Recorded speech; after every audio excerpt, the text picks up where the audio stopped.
சைந்தவி பவித்ராவிற்கு வாய்ப்பு வாங்கி தரதா சொல்லியிருக்காங்க அப்படிங்கிற தகவல் தான் சமீபத்தில் வெளியாகி பவித்ராவோட ஃபேன்ஸ் எல்லாருக்குமே பயங்கர ஒரு ஹாப்பினஸ் ஏற்படுத்தியிருக்கு. என்ன நடந்திருக்கு அப்படிங்கிற கம்ப்ளீட் டீட்டெயிலை தான் இந்த ஒரு வீடியோவில் நம்ம பார்க்க போகிறோம். சரிகமபா நிகழ்ச்சியோட டிக்கெட் டு ஃபினாலே ரவுண்டில் பவித்ரா எள்ளு வயப்பூக்களையே அப்படிங்கிற ரொம்பவே சோகமான ஒரு பாடலை எடுத்து பாடியிருக்காங்க. அந்த ஒரு பாடலை சைந்தவி அவர்கள் தான் பாடியிருக்காங்க அப்படிங்கிறது நமக்கு நல்லாவே தெரியும்.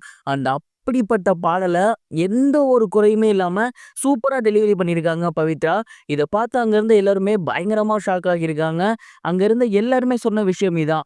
அதாவது எந்த ஒரு சாயலுமே இல்லாமல் உங்களோட ஒரு ஓன் வெர்ஷனாக டெலிவரி பண்ணியிருக்கீங்க. அதுதான் இந்த பாட்டோட மிகப்பெரிய ஒரு ஹிட் அப்படிங்கிற மாதிரி சொன்னாங்க. அது மட்டும் இல்லாமல் சைந்தவி அவர்கள் எந்திரிச்சு போயிட்டு அவங்கள கட்டி பிடிச்சி உண்மையிலேயே ரொம்ப சிறப்பாக இருந்துச்சு. நான் அதை எதிர்பார்க்கவே இல்லை. அந்தளவுக்கு அருமையான ஒரு பாடலை நீங்கள் பாடியிருக்கீங்க.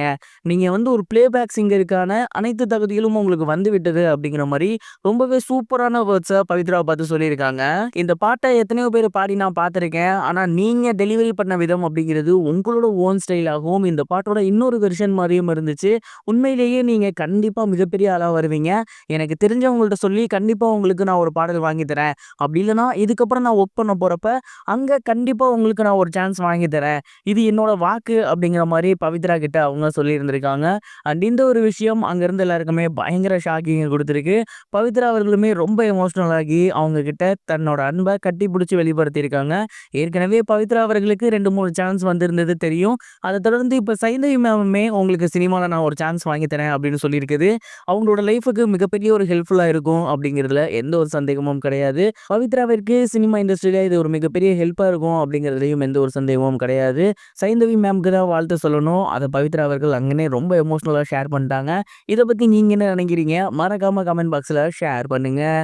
இது ஒரு புறம் இருக்க சுந்தர்சி மற்றும் குஷ்பு அவர்களோட பொண்ணான அவந்திகா அவர்கள் கூடிய சீக்கிரமே சினிமா இண்டஸ்ட்ரியில் ஹீரோயினா அறிமுகமாக போகிறாங்க அப்படிங்கிற தகவல் சமீபத்தில் வெளியாகி ரொம்பவே வைரலாக போய்கிட்டு இருக்கு. பிரபல இயக்குனர் மற்றும் நடிகரான சுந்தர்சி அவர்களோட பொண்ணு தான் அவந்திகா. அண்ட் குஷ்பு மேமோட பொண்ணும் தான். அவங்க பார்த்திங்கன்னா கொஞ்சம் குண்டாக இருந்தாங்க. இதை பார்த்து ரசிகர்கள் கேள்வி பண்ணியிருந்தாங்க. ஆனால் ஒரு 5 இயர்ஸ் கேப்புக்குள்ளே ஓவராலாக உடல் எடையை குறைச்சி கிட்டத்தட்ட ஒரு ஹீரோயின் மெட்டீரியலாக அவங்க மாறி இருந்தாங்க. அவங்களுக்கு சினிமா துறையில் ஆரம்பத்தில் பெரிய இன்ட்ரெஸ்ட் இல்லை அப்படிங்கிற மாதிரி சொல்லியிருந்தாலுமே சமீப காலமாக அவங்க போடுற போட்டோலாம் பார்க்கும்போது சினிமாக்காக தான் அவங்க சான்ஸ் தேடிட்டு இருக்காங்க அப்படிங்கிறது தெரியுது. குறிப்பாக குஷ்பு மேம் அவங்களுக்காக கதை கேட்டு வந்துட்டு இருக்கிறதாகவும் ஒரு நல்ல கதை லாக் ஆயிடுச்சுன்னா கூடிய சீக்கிரமே அவந்திகா ஹீரோயினா அறிமுகமாக போகிறாங்க அப்படிங்கிறதும் தெரிய வந்திருக்கு.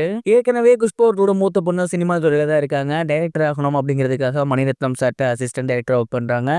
அதை தொடர்ந்து அவங்களோட தங்கச்சியான அவந்திகா ஹீரோயினாக போகிறாங்க அப்படிங்கிறது ரொம்பவே வைரலாக போய்கிட்டு இருக்கு.